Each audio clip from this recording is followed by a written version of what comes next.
அதாவது அதிகமான மக்கள் தங்களுடைய போர்ட்போலியோ உள்ளடக்கிய ஸ்டாக்ஸ் ஒரு 10 ஸ்டாக் எடுத்துட்டு இது எல்லாமே அதை மேஜர்லி பார்த்தா இது எல்லாமே வந்து லார்ஜ் கேப் ஸ்டாக்ஸ் தான் இருக்குது. அதனால இது ஒரு லார்ஜ் கேப் மியூச்சுவல் ஃபண்டோட நம்ம கம்பேர் பண்ணோம். ஸோ நல்ல ஃபேமஸான நல்ல ரிட்டர்ன்ஸ் கொடுத்த ஒரு மியூச்சுவல் ஃபண்ட் அப்படின்னு சொன்னா நிப்பான் லார்ஜ் கேப் மியூச்சுவல் ஃபண்ட் எடுத்துட்டோம். இது ரொம்ப காமனா எல்லாருக்கும் தெரிஞ்ச ஒரு ஃபண்டு தான்.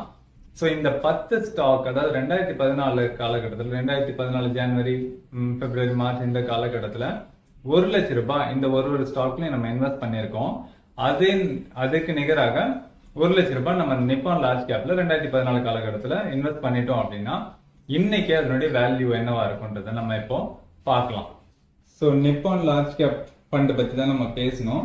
2014 இதனுடைய என்ஐவி வந்து 15 ரூபாய். இன்னைக்கு என்ஐவி 91 ரூபாய். அதாவது 1 லட்சம் ரூபாய் நம்ம 2014 நிப்பான் லார்ஜ் கேப் ஃபண்ட்ல இன்வெஸ்ட் பண்ணியிருந்தோம்னா அதனுடைய இன்னைக்கு வேல்யூ வந்து 6,06,000 ரூபாய்.